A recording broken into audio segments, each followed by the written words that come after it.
बढ़ता चले जाएगा, वैसे दुख का भंडार सांसारिक जीव पर बढ़ता चले जाएगा। उस दुख को मिटाया कैसे? उस दुख को समाप्त कैसे करा जाए? उस दुख को नष्ट कैसे करा जाए?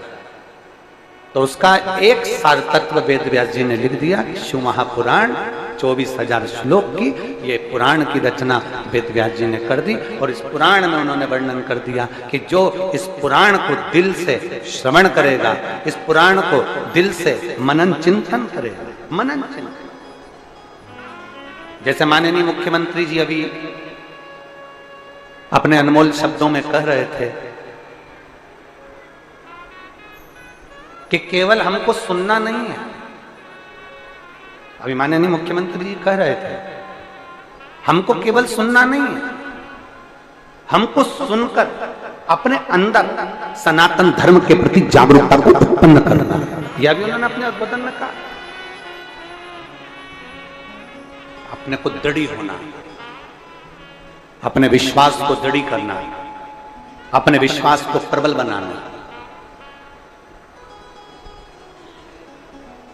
और जब हमारा भरोसा दृढ़ हो जाएगा, जब हमारा भरोसा पूरा की पूरा प्रबल हो जाएगा, तो हमें परमात्मा को मिलने में देरी होगी ही नहीं।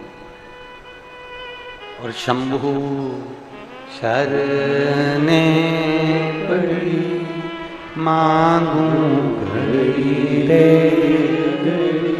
दुख काटो दया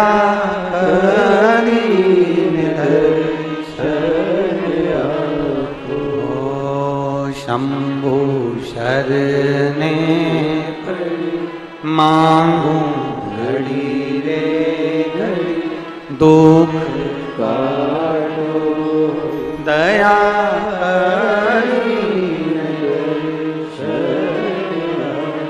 तो शिव महापुराण की कथा कहती है हमें परीक्षा नहीं लेना हमारे शंभु की, हमें प्रतीक्षा करना है हमें हमारे शंभु की। थोड़ा इंतजार करना, थोड़ा। कल एक कथा में एक बात कही थी, अच्छा काम करना हो तो, कल कथा सुनी थी ना, क्या बताया था? अच्छा काम करना हो तो तुरंत करो, और झगड़ा करना हो तो कल करो। झगड़ा कब करना है? कल।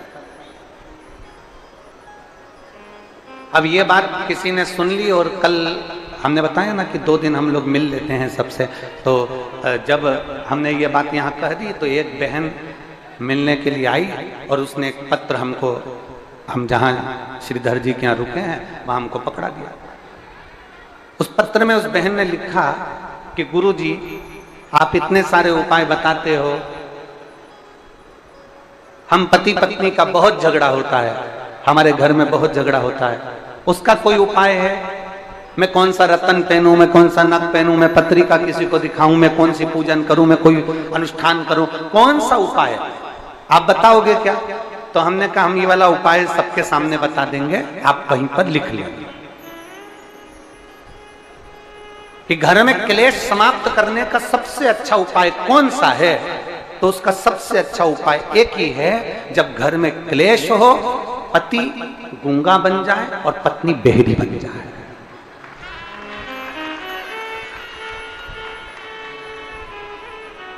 क्या बनना है? जम के बोलो जरा। पति को क्या बनना है?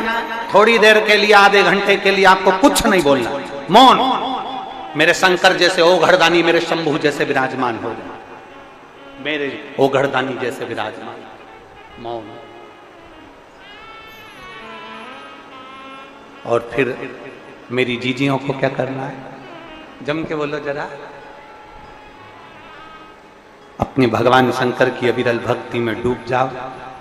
कोई अपशब्द तुम्हारे भीतर अगर अंदर आ भी रहा है ना, तुम्हारे भीतर अगर अपशब्द पहुंच भी रहा है ना, तुम्हारे अंदर अगर अपशब्द जा भी रहा है ना, तो उसको निकाल दो, उसको हमको रखना नहीं। उन अपशब्दों को हमारे भीतर नहीं रखना। कचरा कितने दिन तक अपने घर में रखते हो?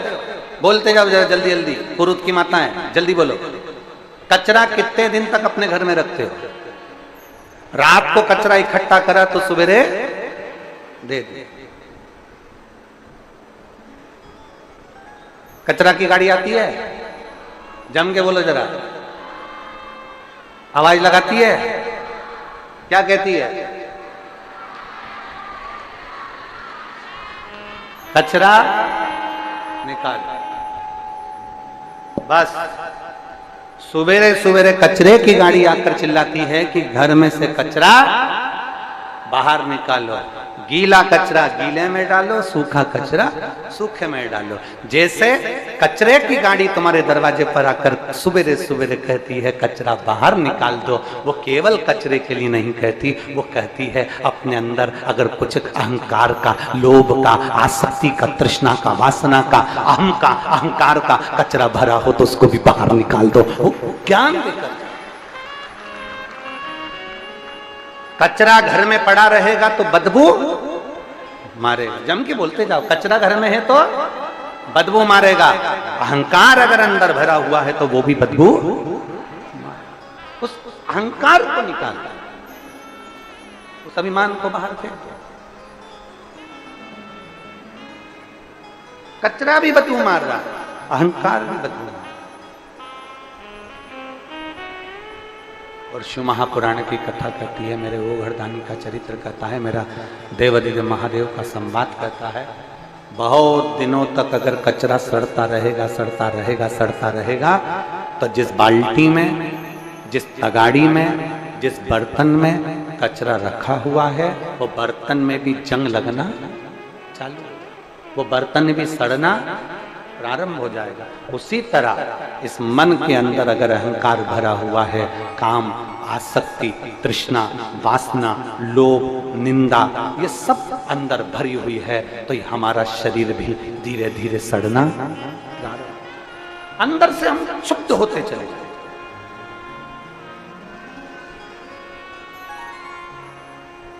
अंदर से हम क्षुब्ध होते चले जाए। कचरे को रोज बाहर निकालना जरूरी है, मकान को रोज झाड़ू लगाना जरूरी है, घर को रोज साफ करना जरूरी है। उसी तरह इस मन में शिव महापुराण को ले जाना जरूरी है, जिससे ये मन भी पवित्र बनता चले जाए और भीतर से हमारा अहंकार समाप्त होता चले जाए। बोल बम का नारा है, आवाज नहीं आई, बोल बम का नारा है, सारी समस्या का हल। कोई लेट बनता है, कोई जल्दी बनता है, शिव को जल चढ़ाने वाला एक दिन शिव तत्व की प्राप्ति, अपने अंदर शंकर को उतारने का प्रयास कर। कहीं भ्रम में नहीं जाना, कहीं भटकना नहीं है महाराज, कहीं भ्रम में नहीं जाना, कहीं भटकना नहीं है, कहीं इधर उधर हमें जाना नहीं है। हमें तो केवल शिव की भक्ति में रमना, केवल शिव।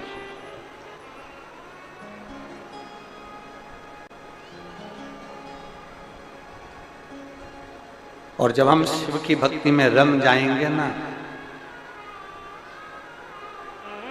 तो देवादिदेव महादेव की कृपा भी साए साए हो ही जाएगा, ये निश्चित। हम भक्ति में रमे तो सही,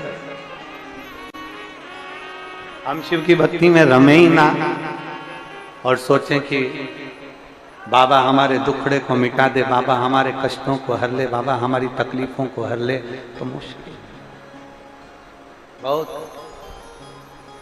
और मेरे भोले तेरा सहारा है, मेरे भोले तेरा सहारा है, मेरी नैया का तू किनारा है, मेरी नैया का तू किनारा है। मेरे भोले मैंने पुकारा है, मेरे भोले मैंने पुकारा है, मेरी नैया का तू किनारा है। मेरी नैया काटो किनारे। आप उसको पुकारो,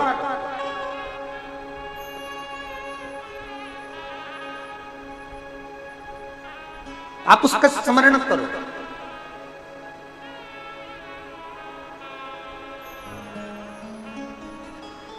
कोई दुखी है, उसके दुख को देखकर तुम्हारे भीतर दुख उत्पन्न होना चाहिए। कोई सुखी है, उसके सुख को देखकर तुम्हारे भीतर सुख उत्पन्न होना चाहिए। अगर दुख है, देख रहा है कि ये दुखी है, हम पहले भी एक कथा में बोल चुके हैं, ताली बजाने के लिए बहुत सारी जगह है। कथा में ताली बजा लो, मंदिर में ताली बजा लो, सत्संग में ताली बजा लो, भजन में ताली बजा लो, कीर्तन में ताली बजा लो, स्मरण में ताली बजा लो। पर शिव पुराण कहती है कि कभी किसी के दुख में कभी ताली मत बजाना, किसी को दुखी देखकर कभी ताली का स्मरण मत। आप सत्संग में ताली बजाओ, मना नहीं। आप भजन में ताली बजाओ, मना नहीं। आप कीर्तन में ताली बजाओ, मना नहीं। पर कोई दुखी है ना, उसके दुख में ताली बजाना नहीं किया। अच्छा है, लोग कहते हैं अच्छा हुआ इसके साथ ऐसा हो गया और ताली बजाने लगते हैं। अच्छा हुआ इसके साथ ऐसा हो गया और ताली बजाने लगते हैं। अच्छा हुआ इसके साथ ये परेशानी आ गई और लोग ताली बजाने लगते हैं।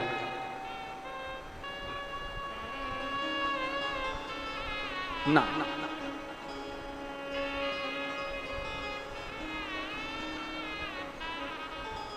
अभी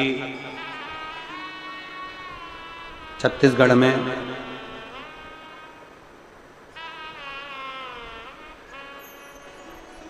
कल परसों में ही एक एक्सीडेंट हुआ। एक गाड़ी खड्डे में गिर गई और लगभग 19 लोगों के उसमें प्राण गए। मजदूर थे, मेहनती थे, जो भी थे, पर हमारे सनातनी छत्तीसगढ़िया थे। छत्तीसगढ़िया थे। ना जाने कितने घरों के उजाले उस एक्सीडेंट में चले।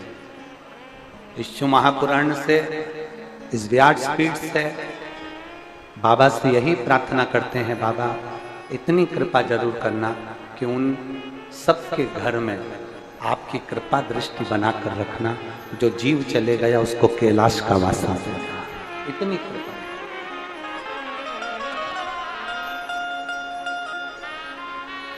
इतनी कृपा जरूर। और मैं छत्तीसगढ़ शासन के माननीय मुख्यमंत्री जी बैठे हैं, उनको बहुत बहुत धन्यवाद देना चाहूंगा कि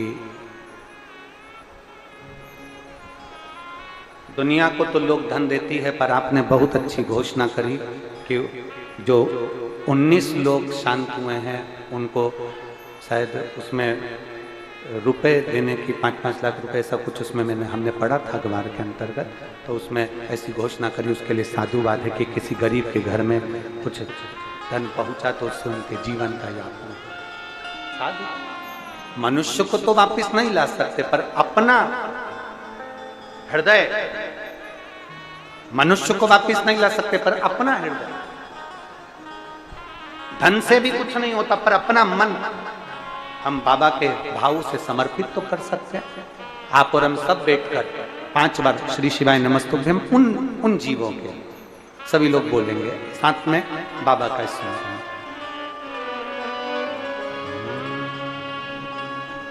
श्री शिवाय नमस्तुभ्यं, श्री शिवाय नमस्तुभ्यं, श्री शिवाय नमस्तुभ्यं, श्री शिवाय नमस्तुभ्यं, श्री शिवाय नमस्तुभ्यं। शिव तत्व की प्राप्ति।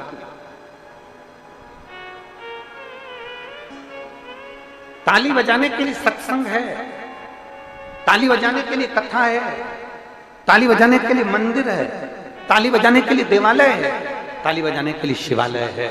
पर किसी के दुख को देखकर कभी ताली मत बजाओ। बन सके तो थोड़ा कदम बढ़ाकर उसकी सेवा करना, उसकी हेल्प करना, उसको सहयोग करना, ये हमें चाहिए।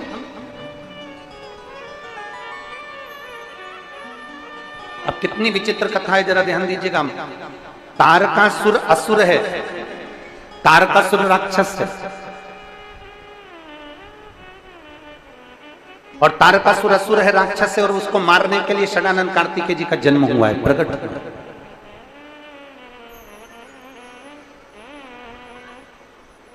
षडानंद कार्तिकेय जी का जन्म हुआ है।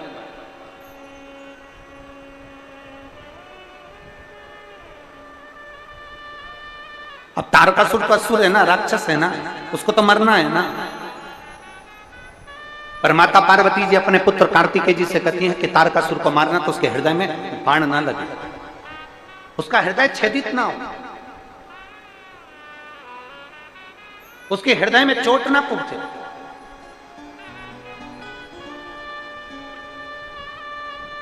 उसके हृदय में कहीं बाण ना लगे।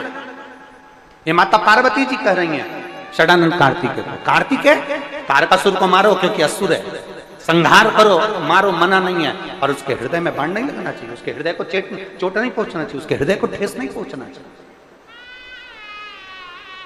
यह है हमारा सनातन धर्म।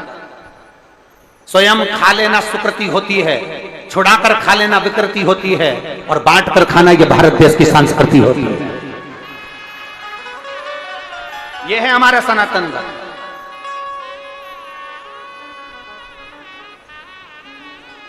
कोई धर्म ये नहीं बताता कि पक्षी को दाना देना, कोई धर्म ये नहीं बताता कि चींटियों को दाना देना, कोई धर्म ये नहीं बताता कि मछली को दाना देना, कोई धर्म ये नहीं बताता कि गौ माता को रोटी देना, कोई धर्म ये नहीं बताता कि वृक्षों की पूजन करना, कोई धर्म ये नहीं बताता कि नदियों की पूजन करना, कोई धर्म ये नहीं बताता कि पृथ्वी की पूजन करना, कोई धर्म ये नहीं बताता कि जीव और जंतु की पूजन करना, कोई धर्म ये नहीं बताता कि नारी का आदर करना, सम्मान करना, सत्कार करना, ये केवल सनातन धर्म के अंदर ही है, इसके सिवा किसी धर्म में नहीं। सनातन धर्म एक ऐसा धर्म है जिसके अंतर्गत सबका सम्मान करना बताया गया। और हमने शिव महापुराण में पहले भी कथा में कहा था, दो चीजें हमें शिव पुराण में से लेना है, एक भगवान का भजन, कथा, नाम स्मरण, और दूसरा दूसरे का, बोलो पहले दिन की कथा याद है आपको, दूसरे का सम्मान, दूसरे का आदर सत्कार, ये हमें लेना। पार्वती जी भगवान कार्तिकेय से कहती, कार्तिकेय जाओ तारकासुर का संहार करो, पर इतना याद रखना कि उसके हृदय में चोट ना पहुंचे, उसके हृदय में ठेस ना पहुंचे, इतना ध्यान रखिए। शब्द बोलो, वाणी बोलो, पर शब्द ऐसा बोलना कि किसी के हृदय को ठेस, वो कहते हैं ना वाणी ऐसी, आता है आप लोगों को, पुरुद वालों बोलो जरा, बोलो वाणी,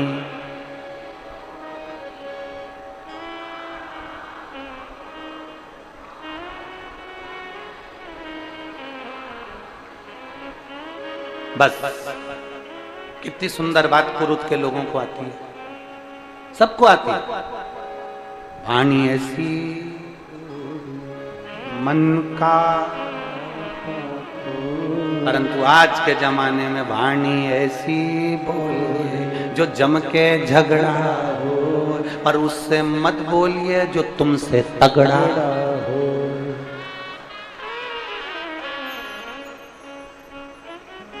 दोनों में अंतर है, केवल एक शब्दों का भेद है, केवल एक वाणी का भेद है। एक राजा ने एक महल बनाया, बहुत पुरातन, हम पहले भी एक बार चरित्र सुना चुके। एक राजा ने एक महल बनाया, बड़ा सुंदर महल, बहुत सुंदर महल, और राजा ने महल बनाया और नगर के सेठ जी को बुलाया, सेठ जी आओ जरा महल देखो कैसा है। नगर के सेठ जी गए, अब सेठ जी को जरा बोलने के तरीके नहीं थे, तो सेठ जी नगर के सेठ थे, बहुत बड़े, राजा का महल देखने गए। जो महल देखने गए तो राजा ने पूछा, सेठ जी बताओ महल कैसा बना? सेठ जी बोले, महाराज महल तो अच्छा बनाया, पर इसका दरवाजा छोटा रख दिया। राजा ने पूछा, दरवाजे से क्या होना? महाराज जब मरोगे तो तुम्हारी अर्थी कैसे निकलेगी? अब तो राजा को आ गया गुस्सा, राजा ने अपने दूतों को बुलाया, सेठ जी को अंदर बंद करवाया, ले जाओ इसको डालो कारागार में। सेठ जी को कारागार में डाल दिया। थोड़ी देर बाद उनकी पत्नी आ गई। पत्नी बोली, महाराज मेरा पति आया था। राजा ने कहा तेरे पति को बोलने के लक्षण नहीं है। बोलता है कि महल इतना अच्छा बनाया, दरवाजा छोटा रख दिया। महाराज जब तुम मरोगे तो तुम्हारी अर्थी कैसे निकलेगी? इतने में पत्नी बोली महाराज मेरे पति को बोलने के लक्षण नहीं है, उसको क्या करना, अर्थी कैसे निकलेगी? राजा को काट काट के निकाल देंगे। अब इतने में तो राजा तो डिप्रेशन में चला गया। राजा ने विचार करा, बताओ पत्नी ऐसी। राजा ने कहा इसको बंद करो, उसको बंद कर दिया। थोड़ी देर बाद उसका बेटा आ गया। बेटा आया तो कहा महाराज मेरे माँ बाप आए थे। राजा ने कहा तेरे माता पिता को बोलने के लक्षण नहीं है। तेरे पिताजी बोले महल अच्छा बनाया, दरवाजा छोटा रख दिया, जब मरोगे तो तुम्हारी अर्थी कैसे निकलेगी? तुम्हारी माता जी कहती है राजा को काट काट के निकाल देंगे। इतनी देर में बेटा बोलता है महाराज ना तो मेरी माँ को बोलना आता है ना मेरे बाप को बोलना आता है, उनको क्या करना, अर्थी कैसे निकलेगी? राजा को अंदर ही चला देंगे। अब तो राजा ने मन में सोचा कि इनके खानदान में कोई मीठा बोलना जानता ही नहीं है। पिता के मुख से शब्द अच्छे नहीं निकले, माँ के मुख से शब्द अच्छे नहीं निकले, बेटे के मुख से शब्द अच्छे नहीं निकले। रिटर्न बड़ा, बेटे के मुख से शब्द अच्छे नहीं निकले। मतलब ये समझ में आ जाता है कि वाणी श्रेष्ठ नहीं। अच्छी वाणी बोलने के लिए घर के अच्छे संस्कार चाहिए।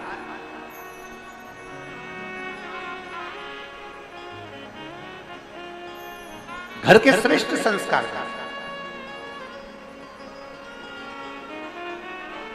और हमने अभी परतवाड़ा की कथा में कहा था,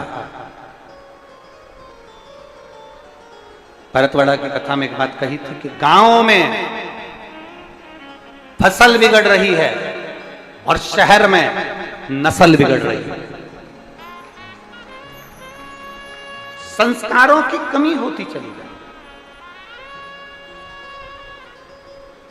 आज क्या संस्कार है बच्चों में?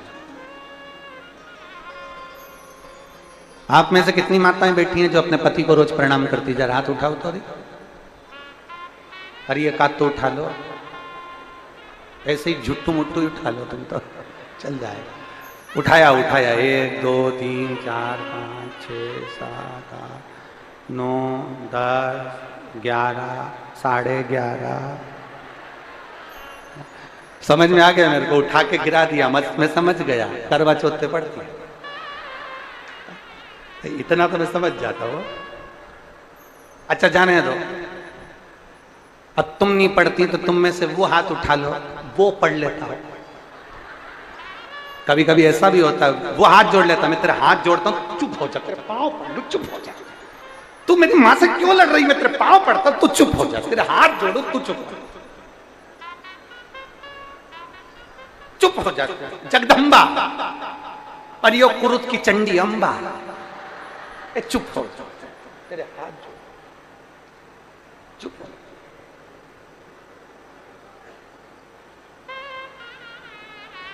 इतने में पत्नी फिर बोली मैं तो कभी बोलती ही नहीं, और बोल सब दिया। और नी चुप हुई, तब लोगों ने आरती गाई, अम्बे जय हो पुरूद वाली, हम सब उतारे हे मां करुणा कर। वाणी ऐसी बोलिए जो मन का आपा खोए। अपने मुख से वो शब्द निकलना चाहिए सम्मान का, अपने मुख से वो शब्द निकलना चाहिए आदर का, अपने मुख से वो शब्द निकलना चाहिए सत्कार का, कि आपके शब्द सुनकर दुनिया को प्रेरणा मिले और दुनिया आगे बढ़ने का प्रयास करे। वो शब्द आपके होना चाहिए, वो शब्द आपके होना चाहिए। और जब अपने भीतर के शब्द मूल होंगे महाराज, हृदय से अगर पुकारोगे तो शिव तत्व अवश्य प्राप्त हो, अवश्य। और तेरे डमरू की धुन सुन के मैं काशी नगरी आई हूँ, तेरे डमरू की धुन सुन के मैं काशी नगरी आई हूँ। पार्वती मैया षडानंद कार्तिकेय जी से कह रही हैं, कार्तिकेय हृदय में बाण नहीं लगना चाहिए, क्योंकि हृदय में शिव बैठे हुए हैं, भगवान शंकर उसके हृदय में विराजमान है। जब हृदय में शंकर बैठे हैं तो बाण ना लगे। और बहुत सुंदर शिव महापुराण का चरित्र कहता है, संपूर्ण विश्व के अंदर जितने भी मनुष्य निवास करते हैं, मानव रहते हैं, जितने भी मानव संपूर्ण विश्व में निवास कर रहे हैं, सबके भीतर, सबके अंदर ईश्वर का एक प्रतिबिंब है।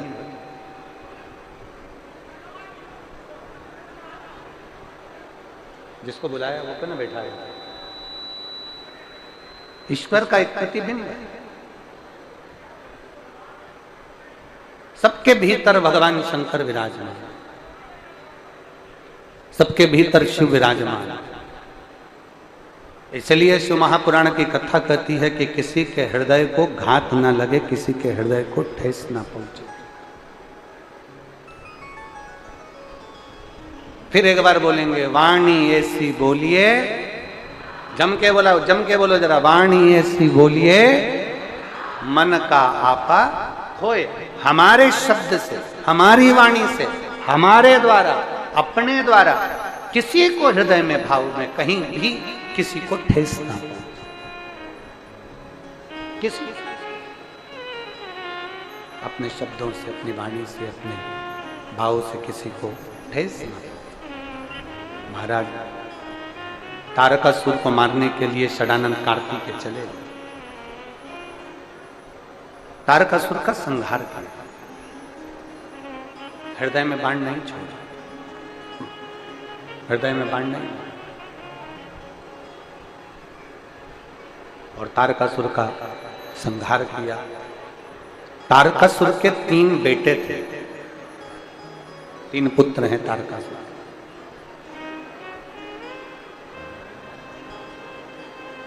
और तारकासुर के 3 पुत्र,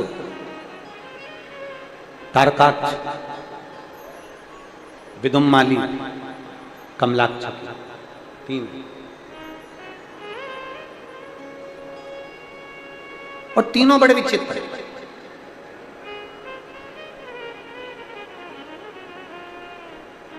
कल कथा में, कल कहा था कि परसों कहा था, परसों के दिन एक बात कही थी, बच्चों को खूब पढ़ाओ, उनकी खूब अच्छी एजुकेशन कराओ, बच्चों के लिए खूब मेहनत करो, बच्चों को खूब लायक बनाओ। कब बोला था? कल बोला था, परसों बोला था? जम के बोलो, परसों। चलो हम इसलिए पूछते हैं कि आप लोगों को याद है कि नहीं। परसों बोला, बच्चों को खूब पढ़ाओ, जी जान से ज्यादा मेहनत करो, अपनी कैपेसिटी से ज्यादा पढ़ाओ, बच्चों को लायक बनाओ। पर शिव महापुराण की कथा कहती है, बच्चों को इतना भी लायक मत बना देना कि वो अपने माता पिता को नालायक समझने लगे। परसों की कथा में कहा था, बच्चों को इतना भी लायक मत बना देना, संस्कारों से विहीन मत कर देना कि वो अपने माता पिता को नालायक समझने लगे कि मम्मी तुम चुप रहो, पापा तुम चुप रहो, तुम्हें अकल नहीं है, तुम नहीं बोलो, मम्मी तुम फालतू की बात मत करो, माँ तुम चुप रहो, पापा तुम चुप रहो। जो बच्चे अपने माँ बाप को चुप करना चालू कर दें तो समझ लेना तुमने अपने बच्चों को लायक तो बनाया पर संस्कारों की कमी ला दी, इसलिए तुम्हें नालायक समझ। संस्कारों की कमी मत आने देना। बच्चों में जितने संस्कार होंगे तो बच्चे तुम्हारा अगर आज आदर कर रहे हैं तो जिंदगी में उन बच्चों का भी आदर होगा। अगर आज आदर कर रहे हैं तो उन बच्चों का जिंदगी में आदर होता चले जाएगा।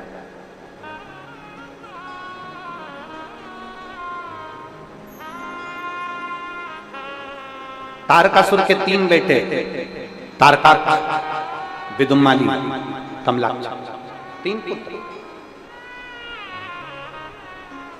तीनों ने विचार करा कि मैं शंकर भगवान के पुत्र ने हमारे पिता को मारा है तो हम इससे बदला लेंगे, हम इनसे बदला लेंगे। तीनों ने विचार किया। अब शिव कथा कर रही है, तीनों ने ब्रह्मा जी का तप कर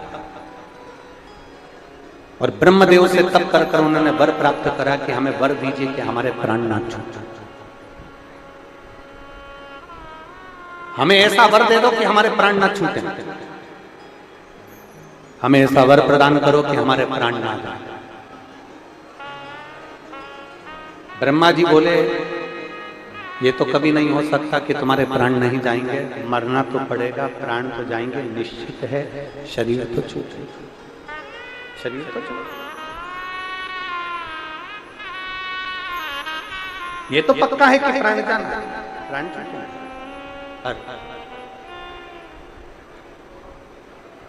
तुम कोई और वर मांगो। तारकासुर के 3 बेटों ने, तारकाक्ष, विदुम्माली, कमलाक्षी ने, तीनों ने वर मांगा। अगर वर देना चाहते हो तो हमें ऐसा वर दीजिए कि हम मरे तो तीनों एक साथ मरे। ब्रह्मा जी ने कह दिया तथास्तु, ठीक है, हम तुम्हें वर प्रदान करें। अब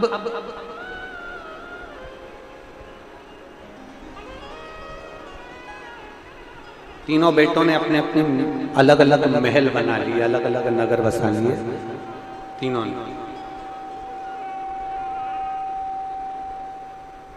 और तीनों ने अपने अपने नगर बसाए, तीनों ने अपना अपना महल बनाया, 3 पुरियों का निर्माण कर दिया। 3 पुरियों का निर्माण हुआ, तीनों में निवास। तीनों ने उपद्रव मचाना प्रारंभ कर दिया।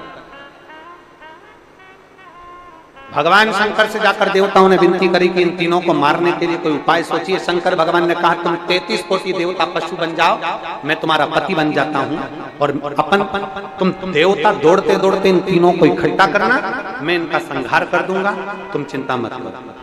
सारे देवता मिलकर पशु बन गए और शंकर भगवान उनके पति बन गए। शिव जी का एक नाम होने जा रहा है जिसका व्रत आप करते रहे। कौन सा? जम के बोलो जरा। पशुपति। सारे देवता पशु बन गए, शंकर भगवान उनके पति बन गए। पति का मतलब क्या होता है? भरण पोषण करने वाला। पति का मतलब है भरण पोषण करने वाला, पति का मतलब है रक्षा करने वाला।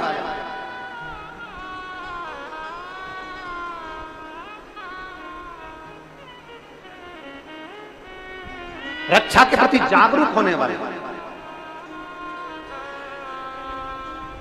बन गए पशु।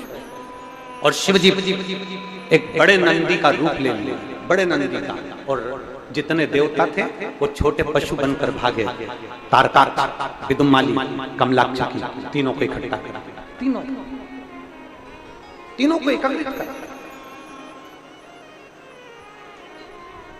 अब तीनों को एकत्रित करा और जो शंकर भगवान ने तीनों को खदेड़ना प्रारंभ करा, तीनों को मारना प्रारंभ करा, इतनी देर में तारकाक्ष ने नीचे से निकलकर भगवान नंदी के शीश को काट दिया।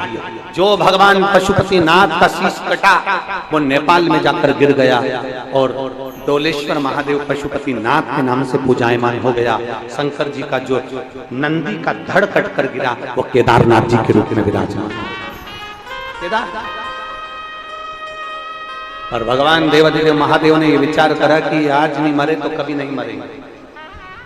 अगर इनके प्राण आज नहीं गए तो ये कभी मरने वाले नहीं है। शंकर भगवान अपने असली स्वरूप में आए, उन्होंने त्रिशूल लेकर तीनों को मारने का प्रयास करा। जैसे ही मारने का प्रयास किया, विदुम्माली पीछे से निकल गया। जैसे ही विदुम्माली पीछे से निकला, तारकाक्ष, कमलाक्षी को तो भगवान ने मार दिया, विदुम्माली को पीछे से त्रिशूल के भाग से उसके प्राणों को हर लिया। जैसे ही प्राणों को हरा, 33 कोटि देवताओं ने गर्जना करी, बोल पशुपतिनाथ भगवान की हर हर महादेव, हर हर महादेव। भगवान शिव का नाम पशुपति। शिव महापुराण में, भगवान शंकर की पवित्र कथा में, शिव महापुराण के अंदर पाशुपत्य अस्त्र, पशुपति व्रत, पाशुपत्य योग, तीनों की गणना करेगी। पाशुपत्य योग पाशुपत्य अस्त्र और पशुपति व्रत। एक बार माननीय मुख्यमंत्री जी के लिए जोरदार ताली बजाकर साधु था, जिन्होंने इतना लंबा समय बैठकर कथा का रसपान किया। और प्रदेश का राजा अगर सनातनी भाव रखते हैं, धर्म के प्रति रुचि रखते हैं, तो संपूर्ण प्रदेश का कल्याण जरूर होता है। एक बार जोरदार ताली बजाकर साथ बहुत बहुत बहुत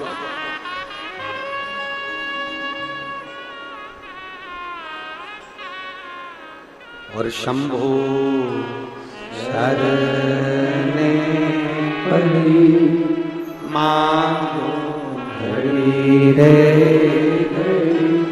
दुख काटो दया दर्शन आपो। शंभो शरणे पड़ी मांगो घड़ी रे दुख काटो दया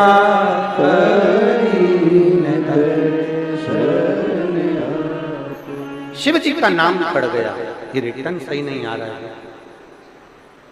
शिव जी का नाम पड़ गया, जम के बोलो पशुपति। अब हम संसार के मनुष्य में इतना बल तो है नहीं कि हम पाशुपत्य अस्त्र भगवान से ले सके। अपन ने इतना तप करा है, जम के बोले जरा, अपन ने इतनी आराधना करी क्या, अपन ने इतना साधना करी क्या कि भगवान से अपन पाशुपत्य अस्त्र ले लें। भगवान कृष्ण ने पाशुपत्य योग लेने के लिए कई समय तक तप साधना करी थी, तब उनको पाशुपत्य योग प्राप्त हुआ। तब भगवान कृष्ण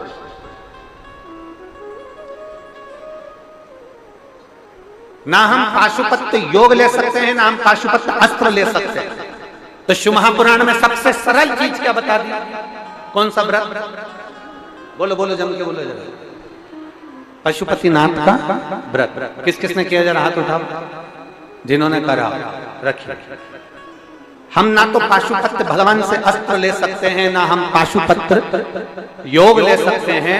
अगर हम शंकर भगवान से वर के रूप में प्राप्त कर सकते हैं तो पशुपतिनाथ के व्रत का फल प्राप्त कर सकते हैं। ये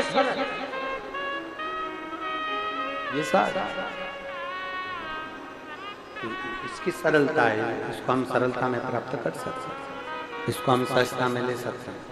जैसे कितने व्रत होते हैं पशुपतिनाथ के?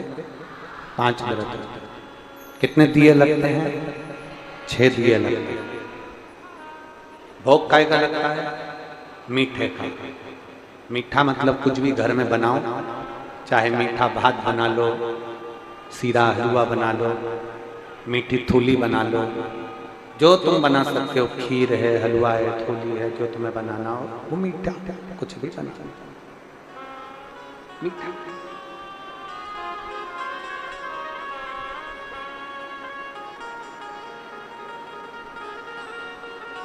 अब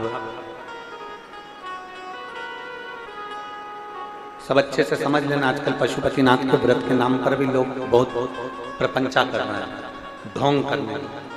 इसको समझिएगा, पशुपतिनाथ के व्रत को अच्छे से समझिएगा। पशु कितने दिए ले जाना है? 6। सुबह के समय पर जाकर भगवान शंकर की आराधना करिए, पूजन करिए, अर्चना करिए, निवेदन करिए।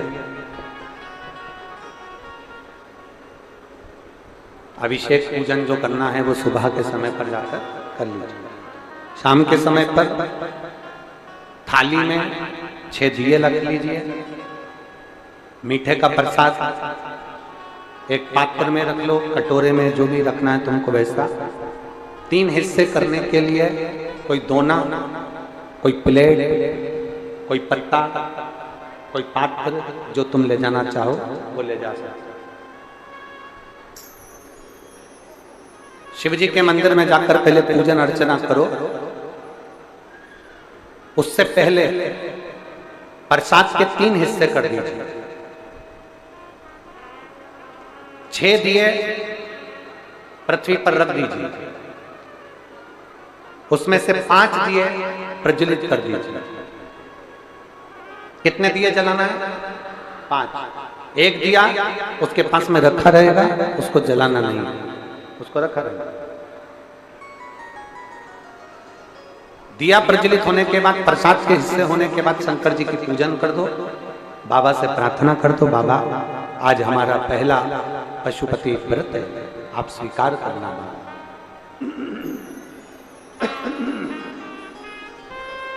बाबा इसको स्वीकार करना, ये हमारा पहला व्रत है, पहला।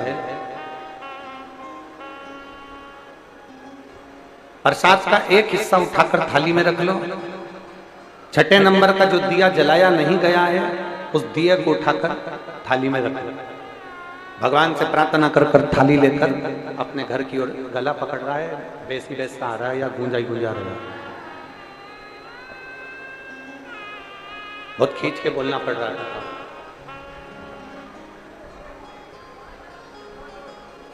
थाली में एक दिया रख लिया है, प्रसाद का एक हिस्सा रख लिया है, उसको घर की ओर लेकर जाइए।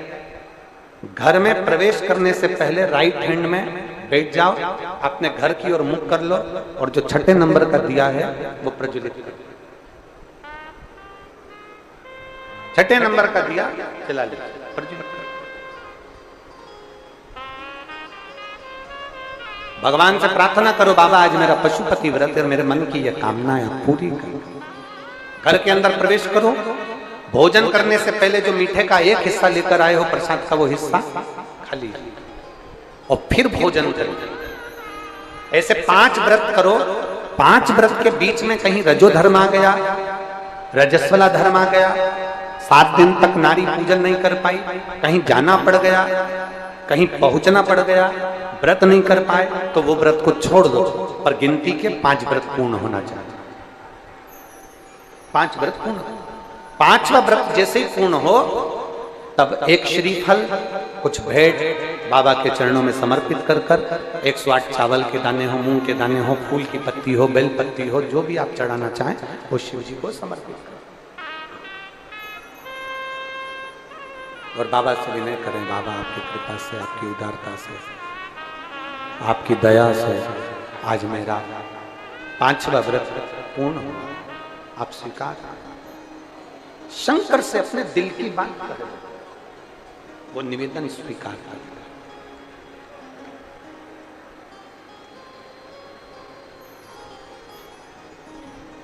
वो स्वीकार करें।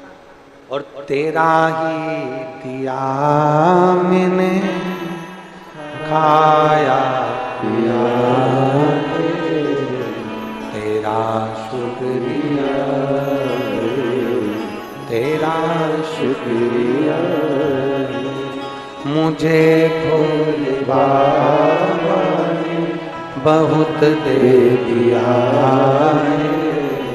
तेरा शुक्रिया, तेरा शुक्रिया। प्रार्थना करें। समय आगे चरित्र आया है महापुराण का, भगवान शंकर की पवित्र कथा कर रही है, भगवान शिव का पावन चरित्र कर रहा है, भगवान शंकर का पवित्र संवाद कर रहा है।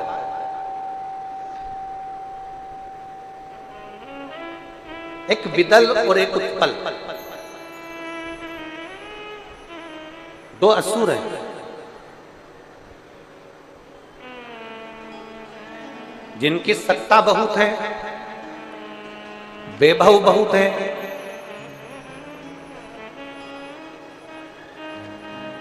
पर स्त्रियों पर उनकी दृष्टि ठीक नहीं है।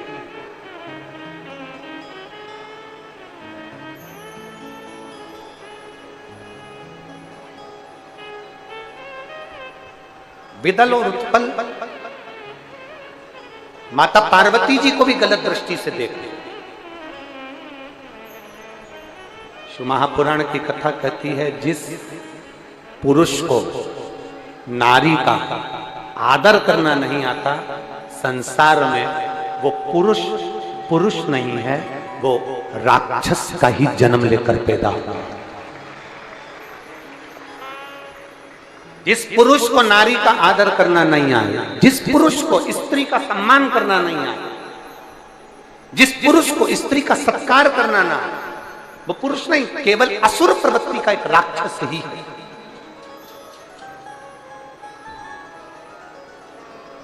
और यदि सीखना है तो मेरे देवादिदेव महादेव से सीखो। मेरे ओघड़दानी, मेरे शंकर भगवान, मेरे कैलाशी, मेरे शंभू ने अपनी अर्धांगिनी माता पार्वती जी का सम्मान किया, खुद जमीन पर बैठ गए और मेरे शंकर भगवान ने माता पार्वती जी को ऊंचे स्थान पर बिठाया। भगवान नारायण ने लक्ष्मी जी को चरणों में बिठाया, ब्रह्मा जी ने ब्रह्माणी को अपने पास में बिठाया, इंद्र ने इंद्राणी को अपने पास में बिठाया और भगवान शंकर ने अपनी पत्नी को ऊंचा बिठाया। एक स्त्री का आदर क्या होता है, एक स्त्री का सम्मान क्या होता है, एक स्त्री का सत्कार क्या होता है, एक स्त्री का आदर क्या होता है, सम्मान सत्कार क्या होता है, उसको समझो। एक नारी का आदर क्या है, एक नारी का सम्मान क्या है, एक नारी का सत्कार क्या है, उसको समझ। और जिसने परमात्मा का आदर करना प्रारंभ करा, माता का आदर करना प्रारंभ करा, पिता का आदर करना प्रारंभ करा, सत्कार करना प्रारंभ करा, उसकी जिंदगी में सार्थकता। एक पत्र है, पत्र देखिए,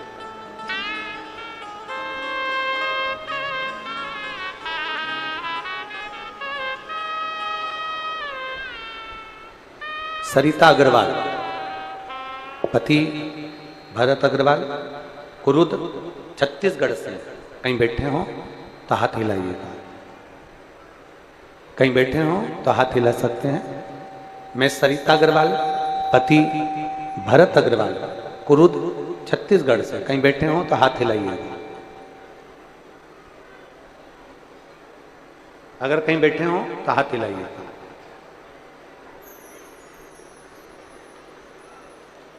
आप ही हैं? हाथ हिलाओ एक बार वापिस। श्री शिवाय नमस्ते। वापिस हाथ हिला दो एक बार वापिस हाथ हिलाइए। सरिता अग्रवाल, पति भरत अग्रवाल, कुरुद, छत्तीसगढ़ से, जिला धमतरी। कहीं बैठे हो तो हाथ हिला सकते हैं। अगर कहीं बैठे हो तो हाथ हिला सकते हैं। मेरा बेटा खुशहाल अग्रवाल 4 साल का हो गया था, ना गुरुजी वो बैठ पाता था, ना बोल पाता था, ना चल पाता था। अगर वो बच्चे को लेकर आए हो तो व्यासपीठ पर अवश्य लेकर आए। अगर कहीं बैठे हो, सरिता अग्रवाल, पति भरत अग्रवाल, कुरुद, छत्तीसगढ़, कहीं बैठे हो तो अपने बच्चे को ला सकते। मेरा बेटा खुशहाल अग्रवाल जो 4 साल का हो गया था, ना बैठ पाता था, ना बोल पाता था, ना चल पाता था।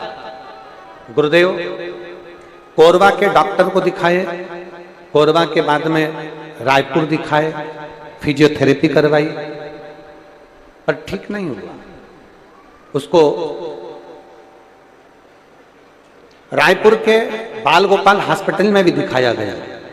डॉक्टर बोले इसका MRI करवाना पड़ेगा, रिपोर्ट देखकर बताया जाएगा। रिपोर्ट देखकर डॉक्टर ने बोला इसके सर में जो नसें होती हैं उसमें से नस दब चुकी है, इसलिए ये बच्चा ना तो चल पा रहा है, ना बोल पा रहा है और ना बैठ पा रहा है। अब उसकी नस दब चुकी है, इसलिए ना तो ये बच्चा बोल पा रहा है, ना बैठ पा रहा है, ना चल पा रहा है। इसकी कोई गारंटी नहीं, इसका ऑपरेशन करना पड़ेगा और नस को सही करना पड़ेगा, पर उसके बाद भी कोई पक्का नहीं है कि ये बच्चा चलेगा, बोलेगा और बैठेगा। इसकी कोई गारंटी। गुरुदेव मैं आपकी कथा सुनना प्रारंभ करा, मंदिर जाना चालू करा, मंदिर को जल लेकर आती, जल को पिलाना चालू करा और बाबा से रोज प्रार्थना करती, बाबा कुछ ऐसा कर दो कि मेरा बेटा चलने लगे। गुरुदेव मैं क्या बोलूं, शब्द नहीं मेरे पास में। क्या शंकर जी ऐसा कर सकते हैं?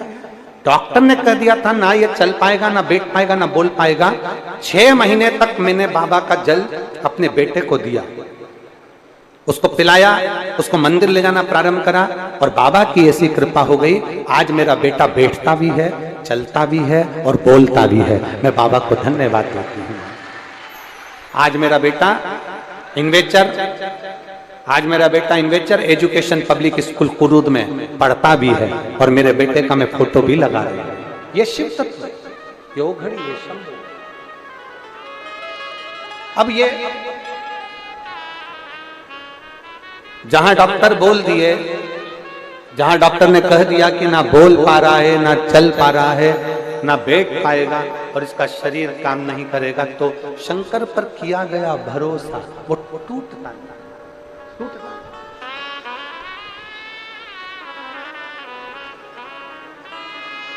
और मेरे बाबा दया करना,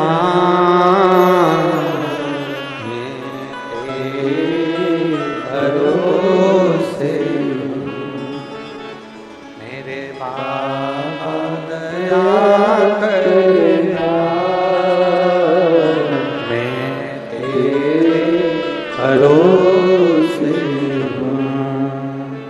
ना घर के भरोसे हूँ, ना परिवार के भरोसे हूँ, मेरे बाबा दया करना, मैं तेरे भरोसे हूँ। भोले बाबा दया करना, मैं तेरे भरोसे हूँ। एक शिव के आश्रित हो जाना, शंकर के आश्रित हो जाना, शंकर भगवान की शरणागति में चले जाना, शिव के चरणों में विनय कर देना, शंकर भगवान के चरणों में निवेदन कर देना, शिव से विनय करना, अपने दिल की बात देवाधिदेव महादेव से अपने मन से करना, विनती करना। शिव सुनता जरूर, भगवान उगड़दानी उसको स्वीकार जरूर करता। मेरी माताएं बैठी हुई हैं, मेरी जीजियां बैठी हैं, मेरे जीजा, मेरे भाई बैठे हुए हैं। एक निवेदन आप सबसे करूंगा, शंकर के मंदिर में कभी यह सोचकर मत जाना कि शंकर की हम परीक्षा लेने जा रहे हैं। कई माताएं कहती हैं मैं भी मंदिर जाकर देखूं कि भगवान सुनते कि नहीं सुनते, भगवान स्वीकार करते कि नहीं करते, भगवान स्वीकारते कि नहीं स्वीकारते, भगवान ये स्वीकार करते कि नहीं करते। आप मंदिर में जाना तो ये भाव लेकर जाना कि मेरा शंकर, मेरा उघड़दानी, मेरा त्रिकालदर्शी, मेरा कैलाशी, मेरा अविनाशी, मेरा शिव सुनेगा और मेरी झोली खुशियों से भरेगा जरूर। ये निश्चित है, एक दिन मेरा बाबा मेरी बात सुनेगा।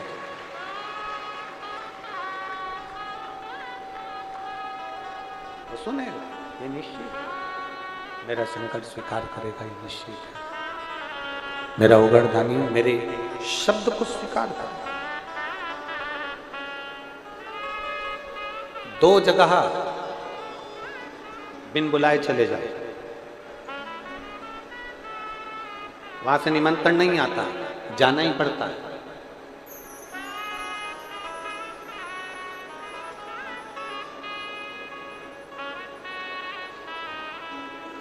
दो जगह से निमंत्रण नहीं आएगा, व्यक्ति को खुद जाना पड़ेगा।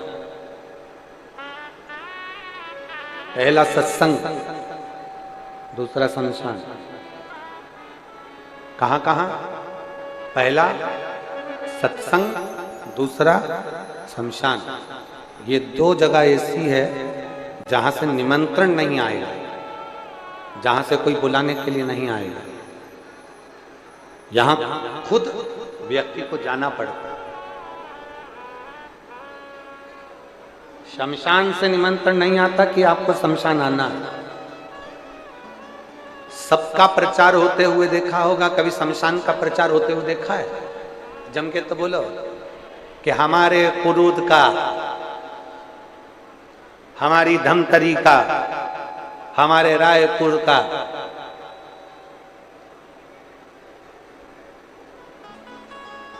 हमारे इस स्थान का शमशान उच्च क्वालिटी का है, मुर्दे यहीं लेकर आए। कभी ऐसा प्रचार हुआ है? अरे बोलो तो जम के, हुआ कभी?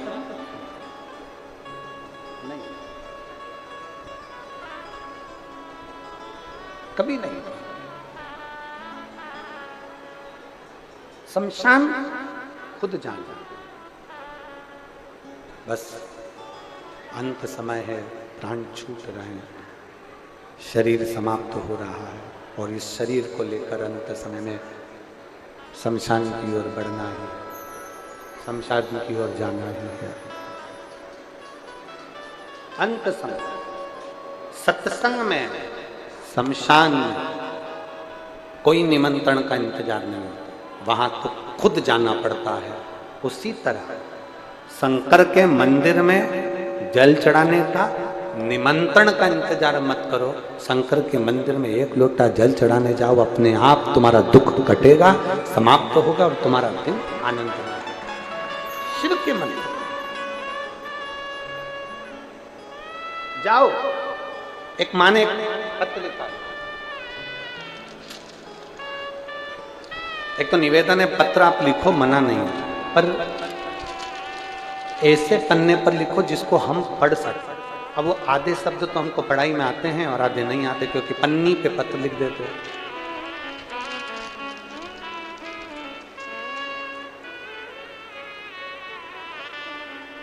मेरा नाम अंगेश्वरी साहू है, मैं ग्राम सेमरा डी ब्लॉक कुरुद की निवासी हूँ। कहीं बैठी हूँ तो हाथ हिला सकती हैं। आप ही हैं? श्री शिवाय नमस्ते। आ जाओ, एक बेलपत्र ले जाना, आ जाइए। मेरा नाम अंगेश्वरी साहू है, मैं ग्राम सेमरा डी ब्लॉक कुरुद की निवासी हूँ। मैं भोलेनाथ जी की कृपा का मैं भोलेनाथ जी की कृपा का जितना बखान करूं उतना कम है। मैंने भोलेनाथ जी को देखा तो नहीं है,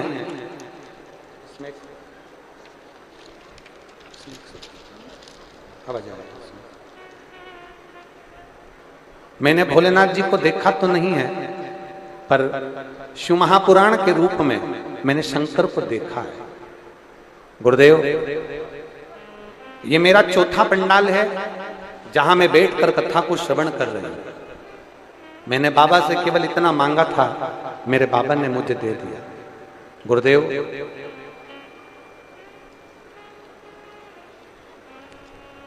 दो महीने पहले मेरा तबीयत बहुत खराब हो गया था। एक बार पहले भी तबीयत खराब हुआ, तभी भी डॉक्टर को दिखाया और फिर 2